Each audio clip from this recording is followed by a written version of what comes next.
August 1st, 1941, Bethpage, Long Island, New York. Chief Engineer Robert Hall sat in the pilot's seat as the prototype taxied down the runway, its bulky fuselage appearing almost too heavy for a single engine to lift. The XTB-1 prototype took off into the sky, and in that moment, Navy critics shook their heads. The largest single-engine aircraft they had ever seen. Too complex, too heavy, too daring. None of them could have predicted that this awkward machine, dismissed by skeptics as a doomed engineering failure, would go on to sink more enemy warships than any other American aircraft in history. The calculus of naval warfare was about to change, not through sleek design, but through pure, devastating efficiency, wrapped in a clunky, overcomplicated package that somehow proved to be the best thing in the air. This journey began in March 1939, when the United States Navy set out a challenge for aircraft manufacturers. The Douglas TBD Devastator, introduced in 1937, was already outdated. The Navy needed a replacement, and quickly. The specifications were seemingly impossible. A top speed of 300 manetatum, a range of 1,000 miles, a crew of 3, all ordnance carried in an internal bomb bay, armor for the crew, self-sealing fuel tanks, and most ambitious of all, an electrically powered dorsal turret, a feature that had thwarted all previous attempts. 13 companies submitted proposals. The competition quickly narrowed to 2 contenders. VA Aviation submitted the XTBU-1, a streamlined, elegant design that initially won praise from Navy evaluators. Grumman Aircraft Engineering Corporation submitted the XTBF-1, a design that resembled a bloated version of their successful F-4F Wildcat fighter. The VA design was sleek, but Grumman's design was intricate. VA secured the initial contract, but with overwhelming demand for their F-4U Corsair fighter, they couldn't deliver the torpedo bombers in the required time frame. The contract was passed to Grumman, and Leroy Grumman's team found themselves with a nearly impossible deadline to construct an equally impossible aircraft. Robert Hall, the engineer in charge, stared at the mountain of requirements. Every feature the Navy wanted added more weight, complexity, and systems that had never been successfully integrated into a carrier aircraft.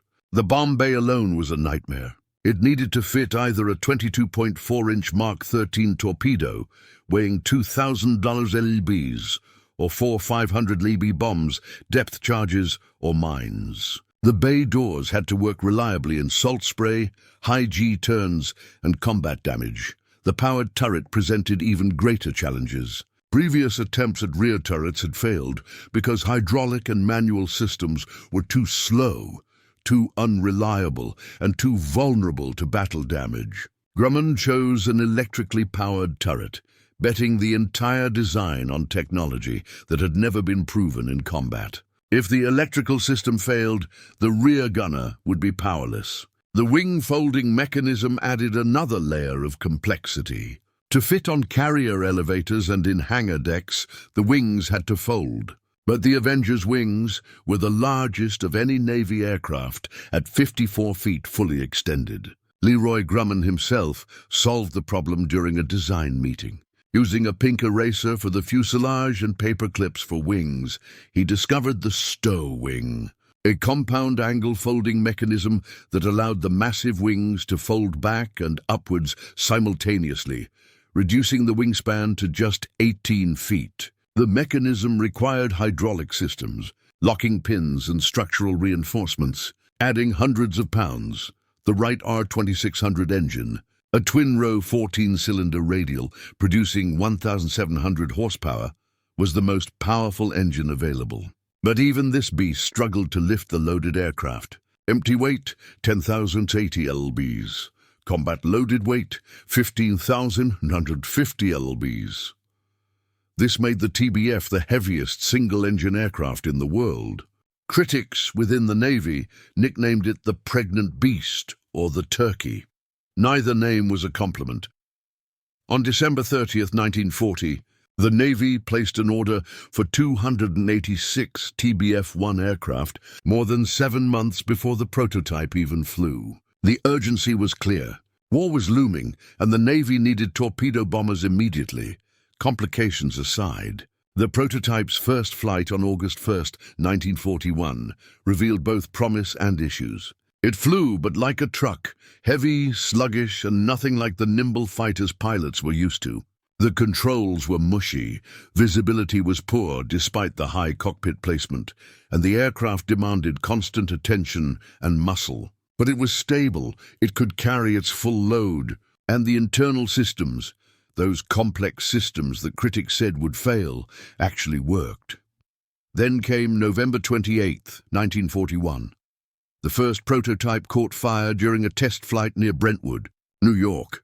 Both test pilots, Bob Hall and Gordon Israel, successfully bailed out before the aircraft was consumed by flames. The prototype crashed and was destroyed. Critics seized the opportunity to declare that the design was too complex, with too many systems, too many points of failure. The electrical turret, the folding wings, the massive bomb bay, all of it was too ambitious. The program should be cancelled.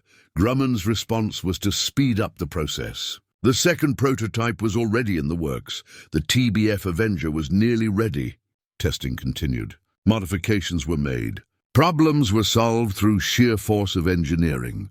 On January 3, 1942, the first production TBF-1 was completed, less than 5 months after the first prototype had crashed, and just 4 weeks after the attack on Pearl Harbor brought the United States into the war. By early June 1942, over 100 TBF Avengers had been delivered to the Navy. 6 of these aircraft were assigned to Torpedo Squadron 8 for evaluation. The squadron's devastators had already deployed aboard the USS Hornet. The 6 Avengers arrived at Pearl Harbor just hours after the carriers had set sail for a critical battle near the tiny island of Midway. Volunteers were called for, and 6 crews stepped forward. Many of them had never flown beyond the sight of land. All 6 aircraft made it to Midway Island on June 4, 1942, at 07:10 hours. 6 brand-new TBF Avengers took off from Midway Island's Henderson Field as part of the first wave of attacks on the Japanese carrier fleet. The aircraft had been in service for exactly 5 months, and the crews had minimal combat experience. They were flying the most complex torpedo bomber ever built into the heart of the most experienced carrier force in the world. The Japanese Combat Air Patrol descended upon them like wolves. Mitsubishi A6M0 fighters, flown by veterans of Pearl Harbor, China, and the Dutch East Indies, tore into the slow-moving Avengers. The TBF's defensive armament, a single 50 caliber machine gun in the dorsal turret and a 30 caliber gun in the ventral position, was insufficient against the relentless fighter attacks. The Avengers were slow, barely managing 130 mph at maximum torpedo attack speed, while the Zeros could exceed 300 mph. One by one, the Avengers were shot down. Even Ensign Albert Kyle Ernest's aircraft endured hit after hit. 20mm cannon shells pierced the wings, fuselage, and tail.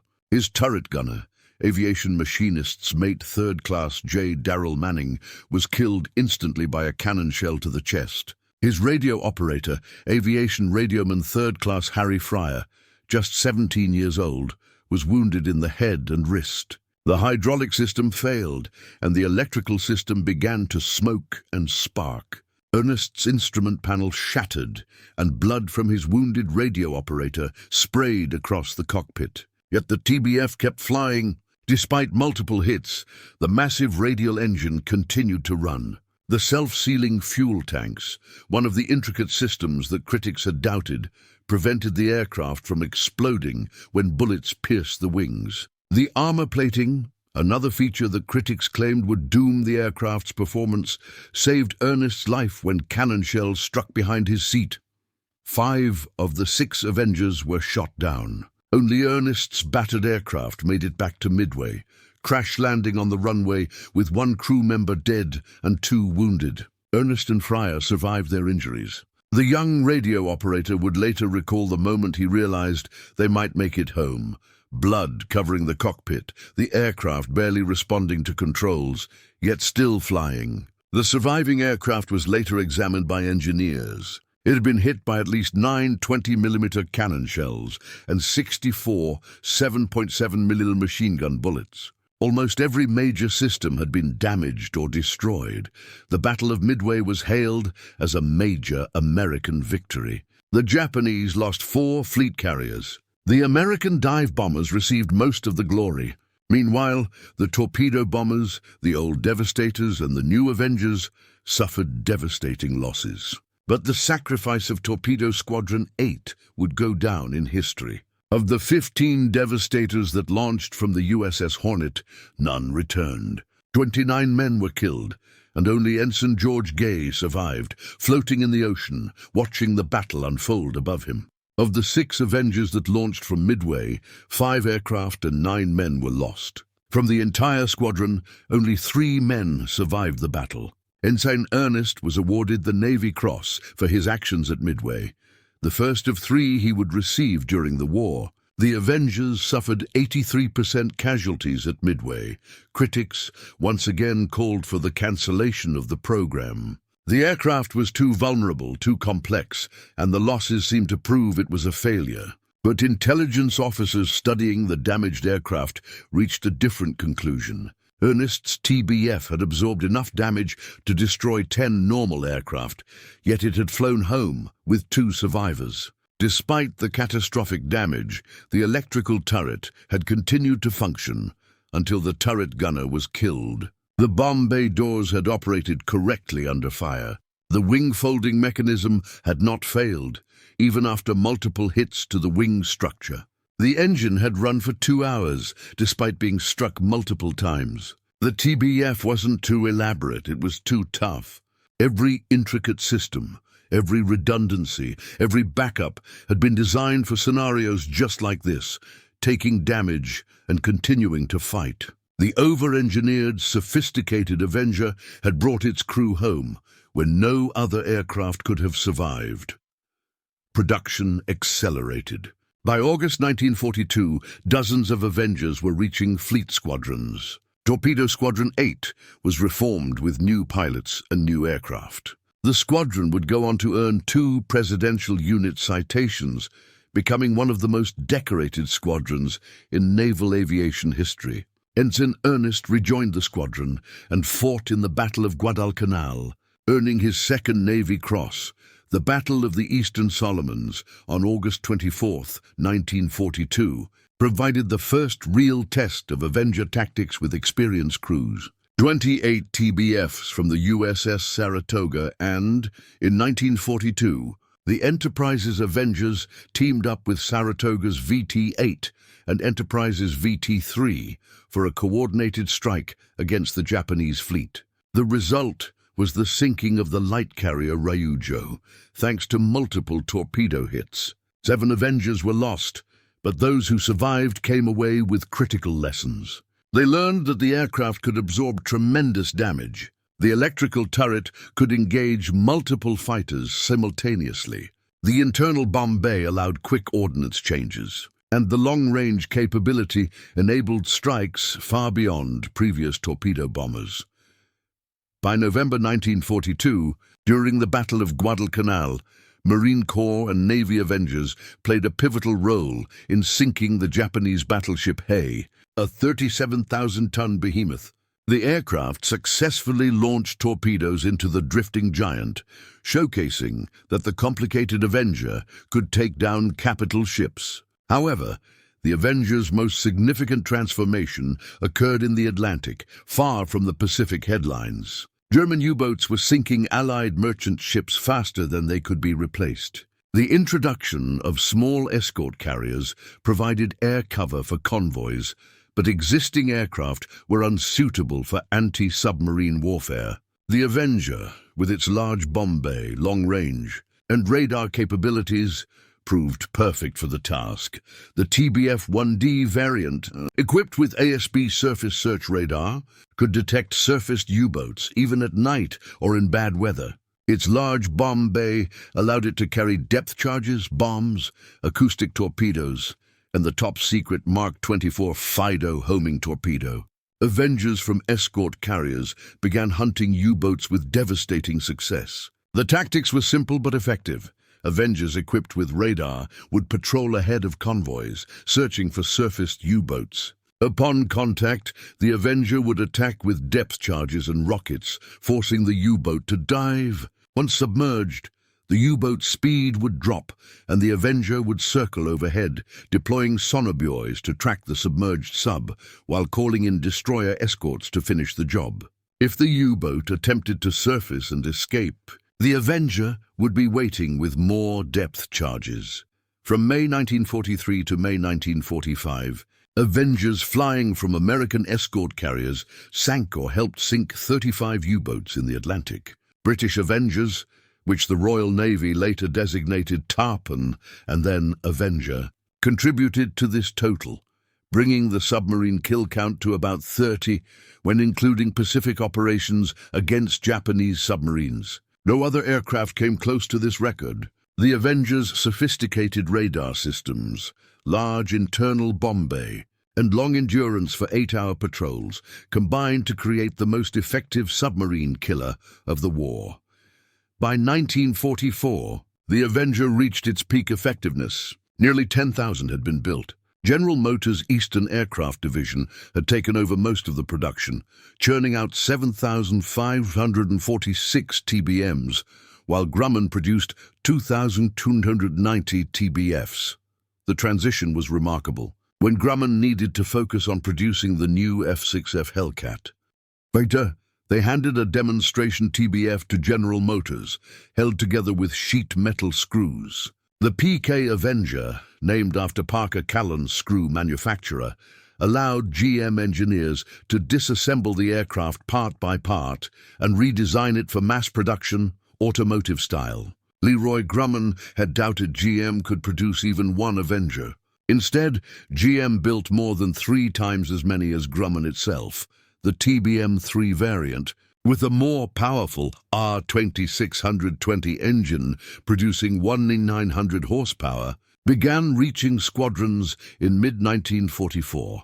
The additional power helped offset the increased weight from new radar equipment, additional armor, and greater fuel capacity. The Battle of the Philippine Sea in June 1944 demonstrated the Avenger's full potential. In what became known as the Great Mariana Turkey Shoot, American fighters shot down over 250 Japanese aircraft in a single day. However, the real test came afterward, when Admiral Mark Mitchell learned that the Japanese carrier fleet was retreating at extreme range. Over 200 Avengers participated in a mission beyond darkness, a desperate gamble to catch the fleeing enemy. The strike was launched late in the afternoon, knowing many aircraft would return in the dark. Avengers from the USS Belleau Wood successfully sank the light carrier Hyo, hitting the Japanese ship with torpedoes in deteriorating weather and fading light. 247 Japanese sailors died when Hyo capsized.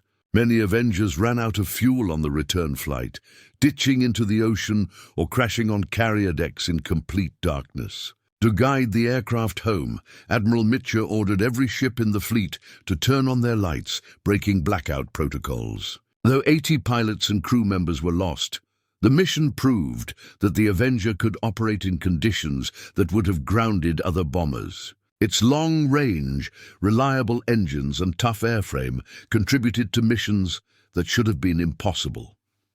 In October 1944, during the Battle of Leyte Gulf, the largest naval battle in history, more than 200,000 personnel participated.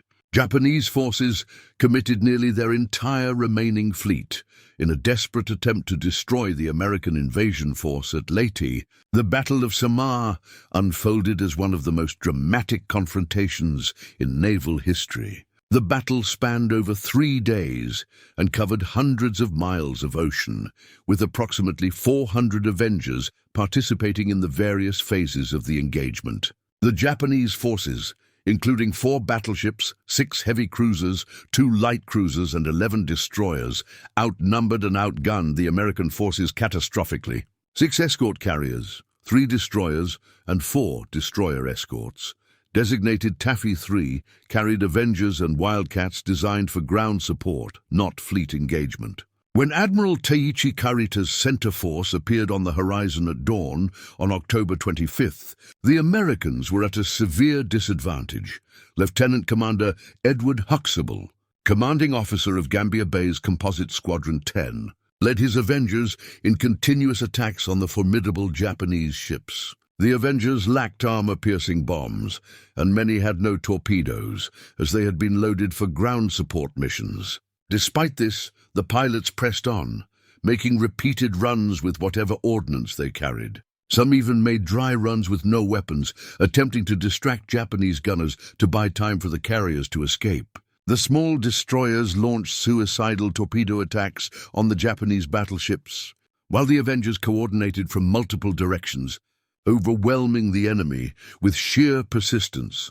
The Gambia Bay was struck multiple times and sank, taking over 100 men with her. But the ferocity of the American defense convinced Admiral Kurita that he was facing full fleet carriers with complete air groups, not escort carriers. After sinking Gambia Bay and 3 destroyers, Kurita retreated through the San Bernardino Strait, abandoning his attack on the invasion fleet.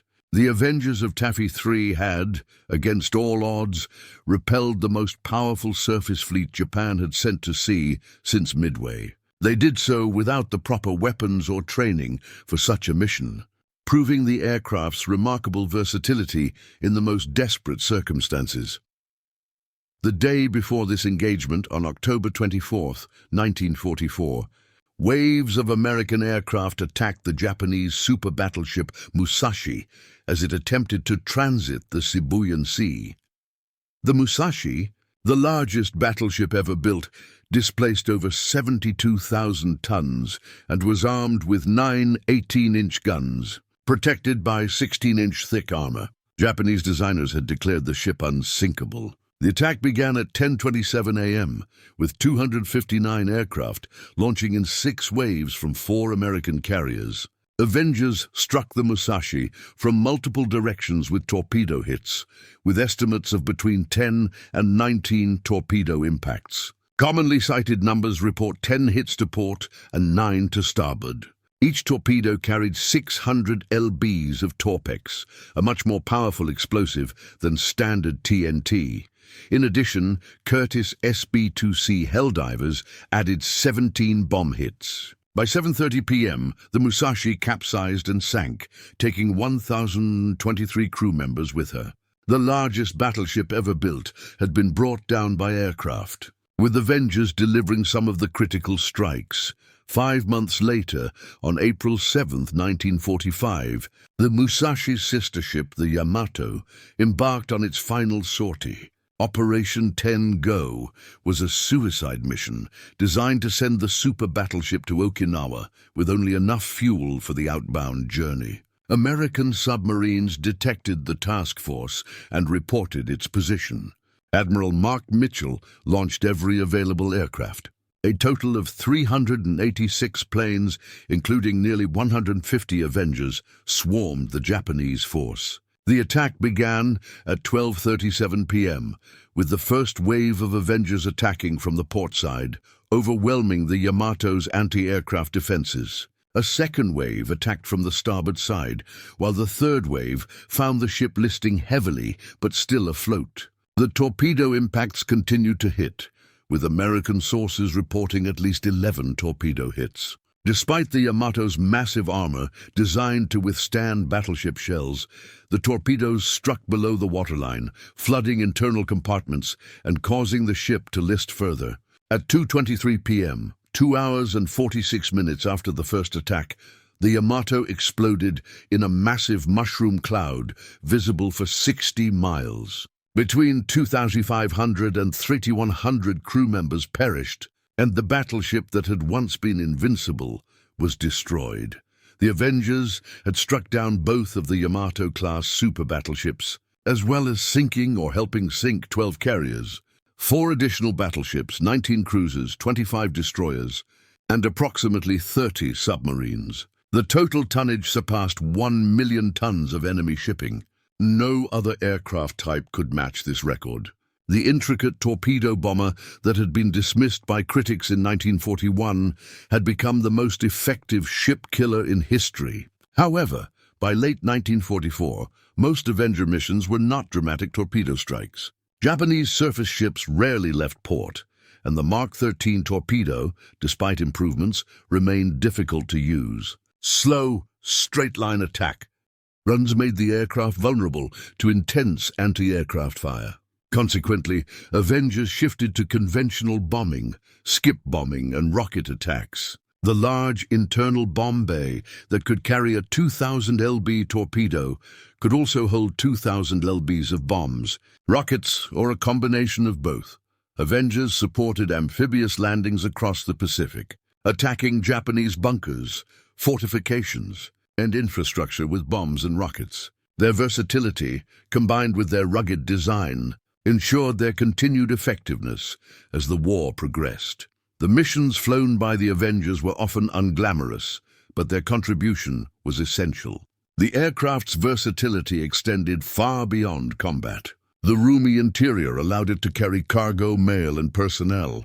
The Avengers also served as air ambulances, evacuating wounded soldiers from island airstrips. They flew reconnaissance missions, mapping enemy positions, and laid mines in Japanese harbors and coastal waters. Their roles also included search and rescue, locating downed pilots. What had seemed like a liability in 1941, its sophisticated design proved to be the aircraft's greatest strength. By 1945, the Avenger could do it all. One pilot who experienced firsthand the toughness of the Avenger was Ensign George Herbert Walker Bush. Born on June 12, 1924, Bush enlisted in the Navy on his 18th birthday, graduating from Phillips Academy. He became the youngest commissioned naval aviator at the time when he earned his wings. On June 9, 1943, at age 18, Bush was assigned to Torpedo Squadron 51 aboard the USS San Jacinto. He flew 58 combat missions in Avengers, logging 1,228 flight hours and completing 128 carrier landings. Bush participated in operations against Wake Island, the Marianas, the Bonin Islands, and the Philippines.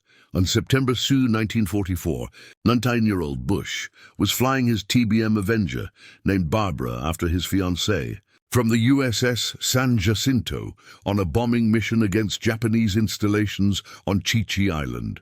His crew consisted of Lieutenant Junior Grade William White, the ordnance officer, and radioman second class John Delaney. The target was a radio transmitter complex heavily defended by anti-aircraft guns. Bush's aircraft was hit by anti-aircraft fire over the target, and the engine caught fire. Smoke filled the cockpit. Despite the fire, Bush pressed the attack and completed the bomb run, hitting the radio facility. As the flames spread through the fuselage, Bush ordered his crew to bail out. He headed the burning aircraft out to sea to give his crew the best chance of rescue, away from Japanese forces. Bush bailed out at approximately 2,000 feet, but as he left the aircraft, he hit his head on the tail's stabilizer. He landed in the ocean, bleeding from a wound on his forehead. When he surfaced, there was no sign of his two crew members. Neither White nor Delaney survived, as their parachutes failed to deploy properly.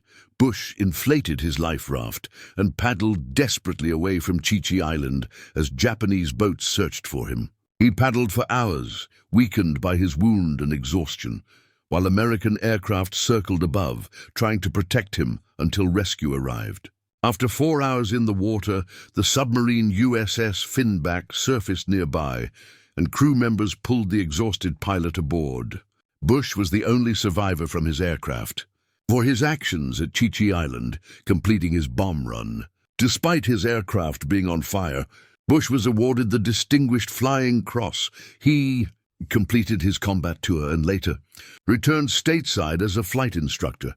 After the war, Bush went on to serve as a congressman, ambassador to the United Nations, CIA director, vice president, and the 41st president of the United States. In 2009, the Navy commissioned the nuclear-powered aircraft carrier USS George H.W. Bush, designated CVN-77, in his honor. Bush flew 58 combat missions in Avengers, logging 1,228 flight hours and making 128 carrier landings. He, like many other Avenger pilots, learned that the aircraft was intricate, demanding, and unforgiving of mistakes. But when battle damage came, when enemy fire struck, when systems failed, the Avengers' sophisticated design kept you alive. The redundancy, over-engineering, and multiple backups all worked together to bring crews home. The statistics tell the story that critics refuse to see. Nearly 10,000 Avengers were delivered. Over 46,000 combat sorties were flown. The total combat losses stood at 729 aircraft, with a loss rate of 1.58% per sortie, among the lowest of any combat aircraft in the war. Anti-aircraft fire accounted for 422 losses, aerial combat for 47, and operational accidents, mostly landing mishaps on carrier decks, accounted for 260. The elaborate systems that critics had predicted would fail rarely did. The aircraft that was initially deemed too heavy to fight proved too tough to kill.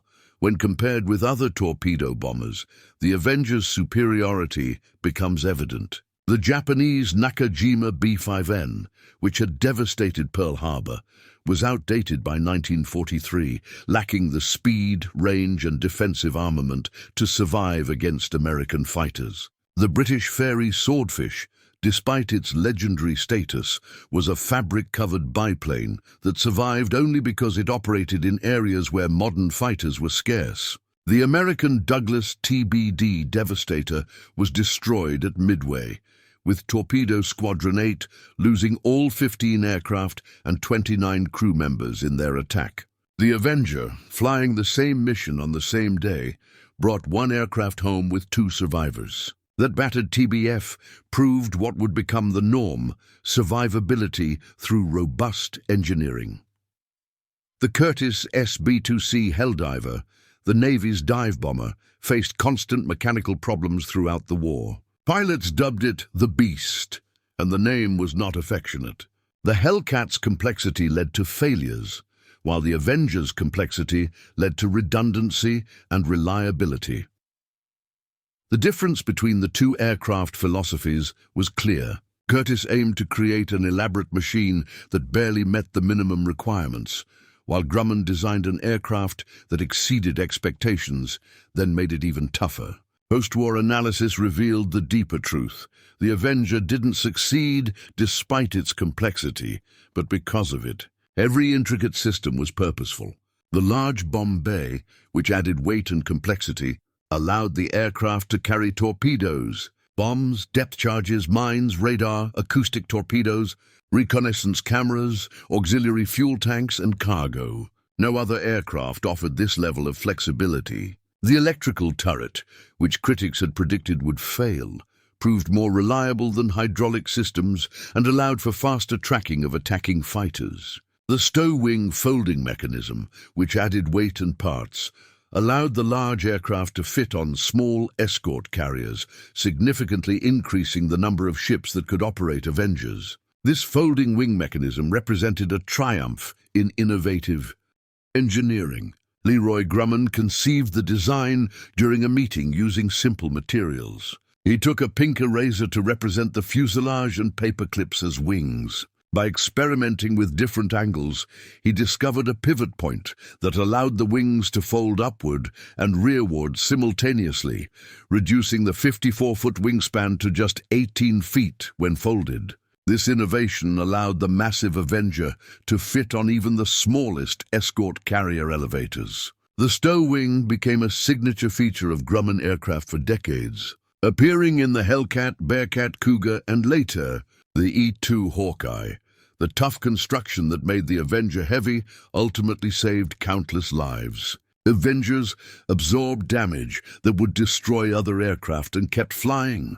Pilots reported returning to carriers with wings full of holes, engines trailing smoke, hydraulics failed, electrical systems shorted out, and yet the aircraft still responded to controls. The overbuilt structure, redundant systems, and even the excessive weight all contributed to bringing crews home alive. By the end of the war, the Avenger had flown more combat missions than any other Navy torpedo bomber.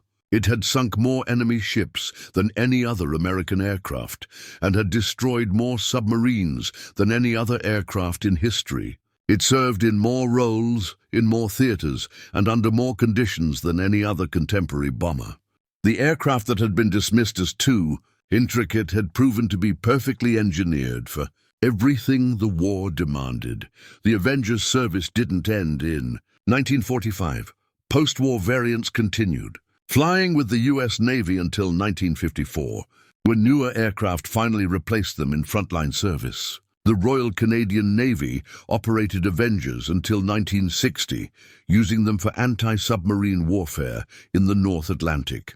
The Canadian AS-3 variant featured a magnetic anomaly detection boom extending from the rear fuselage, sophisticated electronics for tracking submerged Soviet submarines, and the endurance to patrol the frigid North Atlantic for hours. The TBM-3E and its derivatives served with remarkable longevity. France operated Avengers from the carrier Arromanches in Indochina during the early 1950s. Japan's Maritime Self-Defense Force used Avengers for anti-submarine patrols until the early 1960s. The Netherlands operated Avengers from their carrier Carol Dorman. Brazil, Uruguay, and other nations found the Avengers' combination of payload capacity, range, and reliability perfect for maritime patrol. Despite being seen as difficult to maintain, the Avenger proved remarkably easy to keep flying, with many nations preferring it over newer, supposedly better designs. The TBM-3W variant pioneered airborne early warning, carrying the massive AN/APS-20 radar in a ventral radome. This flying radar platform could detect enemy aircraft at ranges far beyond what ship-based radar could achieve, providing fleet air defense coordinators with vital early warning. The TBM-3S specialized in anti-submarine warfare, carrying advanced sonobuoys, radar, and acoustic homing torpedoes. These variants were so successful that Avengers remained in U.S. Navy service for 9 years after the war ended, an exceptional service life for a World War II design. The aircraft's final combat use came in 1951 during the Korean War, but contrary to popular belief, Avengers did not conduct the last torpedo attack in history. That distinction belongs to the Douglas AD Skyraider, the Avenger's successor. On May 1, 1951, 8 AD-4, Skyraiders from Attack Squadron 195 and Composite Squadron 35 launched from the USS Princeton to strike the Huiyin Dam in North Korea. The dam controlled water flow to the Pukan River, and North Korean forces were using it strategically by releasing water to flood areas where UN forces were advancing, then stopping the flow to trap them in the exposed riverbed. The Skyraiders carried Mark 13 torpedoes, the same weapon the Avenger had carried throughout the war. 8 torpedoes were dropped, 7 hit the dam, and 6 exploded, blasting holes in the concrete structure and crippling it for the rest of the war. This mission remains the last time aerial torpedoes were used against a surface target. The era of the torpedo bomber ended, where it had reached its peak, aircraft launching torpedoes against strategic targets. The Avenger had defined that era, setting standards that even its successor, the formidable Skyraider, could not surpass. Modern analysis of the Avenger reveals design decisions far ahead of their time. The modular internal bay that could accept different weapons without modification foreshadowed modern multi-role fighters. The extensive use of electrical systems over hydraulics predicted jet-age designs. The focus on crew survivability over pure performance anticipated military aviation philosophy for the next 70 years. The integration of radar, radio, and electronic warfare equipment into a single airframe created the template for modern naval aviation. William Schwendler, Leroy Grumman, Robert Hall, and the engineering team at Grumman Aircraft had not just built an elaborate torpedo bomber. They had built the future of naval aviation, wrapped in a barrel-shaped fuselage that critics called ugly. They had proven that survivability could be engineered into an aircraft through redundancy and robust construction. They demonstrated that versatility mattered more than specialization. They showed that crew comfort and capability were more important to mission success than raw performance numbers. The design philosophy behind the Avenger influenced American naval aviation for decades. The emphasis on bringing crews home alive became central to U.S. Navy aircraft design, and the focus on multi-role capability shaped future requirements. The integration of advanced electronics and weapons systems established patterns that continue today. The Avenger was not just a successful World War II aircraft, it was a template for how to build combat aircraft that could adapt, survive, and accomplish diverse missions. The numbers speak for themselves. 12 aircraft carriers sunk or helped sink, 6 battleships, including the 2 largest ever built, 19 cruisers, 25 destroyers, about 30 submarines, over 500 merchant ships, and 1 million tons of enemy shipping sent to the bottom. With 729 aircraft lost out of nearly 10,000 built, 46,000 combat sorties flown, and a loss rate of just 1.58%. The Avenger had the highest kill ratio of any American aircraft in World War II, measured by ships sunk per aircraft lost. The designers who created this record never intended to build the most beautiful aircraft. They never aimed to build the simplest aircraft. They built the most effective aircraft, and effectiveness required sophistication. Every system, every redundancy, every backup, and every extra ounce of weight contributed to the mission. Critics who saw only complications missed the purpose behind every decision. The Avenger was not overly elaborate for the sake of complexity. It was sophisticated because war is unpredictable and survival requires preparation for every contingency. The production achievement itself deserves recognition. 9,136 Avengers were built in just 3 years. At peak production, factories delivered over 200 aircraft per month. General Motors, a company that had never built a military aircraft, contributed massively to this success. Before the war, General Motors had never built a single aircraft, yet it became the primary manufacturer of the Avenger through innovative production techniques. The transformation of automobile factories into aircraft plants, achieved in mere months, showcased American industrial strength at its peak. The same assembly line workers who had previously built Chevrolets now produced torpedo bombers, working around the clock in 3 shifts to meet the Navy's demands. The Avenger's operational versatility was just as impressive. Beyond its famous torpedo attacks, the aircraft flew more missions, dropping conventional bombs than carrying torpedoes. It pioneered night operations, using radar to locate and strike targets in complete darkness. Avengers also performed combat search and rescue, saving hundreds of downed pilots in the Pacific. They served as airborne ambulances, evacuating critically injured personnel from island battles. The aircraft delivered supplies to isolated garrisons, photographed enemy installations for intelligence, patrolled shipping lanes for submarines, and provided close air support for marine infantry. No other single aircraft type had such a diverse range of successful missions.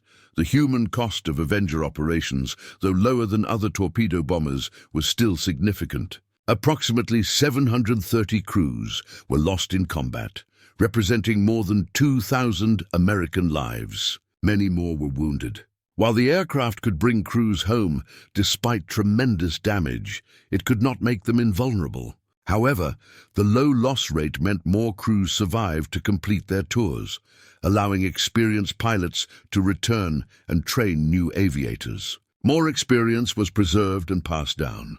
The engineering decisions that prioritized survivability directly translated into lives saved. Individual acts of heroism by Avenger crews fill volumes of naval history. Beyond the famous names, thousands of pilots, bombardiers, radio men, and turret gunners flew into anti-aircraft fire and fighter attacks to deliver their weapons to the target. They flew missions in typhoons, in darkness at extreme ranges under impossible conditions. They pressed their attacks against overwhelming defenses, stayed with crippled aircraft to bring wounded crew members home, rather than bailing out safely themselves. The Avenger gave them a fighting chance, and their courage did the rest. The torpedo bomber no longer exists. Modern anti-ship missiles now accomplish in minutes what required entire wings of torpedo bombers in 1944. No nation operates torpedo bombers today. The mission itself has been made obsolete by technology, but the lessons of the Avenger remain relevant across all engineering and design domains. Over-engineering for survivability saves lives. Redundancy wins battles. Sophistication, when purposeful and well executed, creates capability. Versatility often outweighs specialization. The ability to absorb damage and continue functioning determines survival. These principles apply far beyond aviation. The Avenger demonstrated that robust construction costs less than constant replacement. The added weight of armor, redundant systems, and an overbuilt structure paid off many times over in aircraft that survived to fly again and crews that lived to fight again. The reduction in training requirements, because experienced pilots stayed alive, was another cost-saving benefit. The accountants may have preferred lighter, cheaper aircraft, but the combat record proved them wrong. Investment in survivability paid dividends in victories, and lives saved. The ugly duckling became the deadliest hunter. The aircraft that everyone called too elaborate was exactly sophisticated enough to do what nothing else could. The Avenger proved this truth in the most demanding crucible imaginable: combat against a determined enemy who had prepared for war while America slept. The aircraft that critics dismissed accomplished what more elegant designs could not. It rewrote the rules of naval warfare, setting new standards for aircraft survivability. It demonstrated capabilities that influenced military aviation for generations.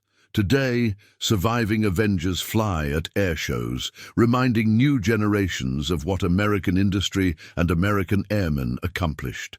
Approximately 60 Avengers remain in various conditions worldwide. Several are maintained in airworthy condition by dedicated organizations and collectors. When a restored Avenger flies overhead, its unmistakable silhouette and distinctive engine sound transport observers back to a time when these unlikely warriors ruled the Pacific skies. The Avenger that took off from Bethpage in August 1941, the ungainly beast that critics dismissed, proved them all wrong. It did not succeed through elegance or simplicity. It succeeded through relentless effectiveness, mission after mission, year after year, in every role that war demanded. The sophisticated torpedo bomber that critics said would fail instead rewrote the rules of naval aviation and sank more enemy ships than any other aircraft in history. In the end, it wasn't elaborate enough to fail. It was sophisticated enough to win.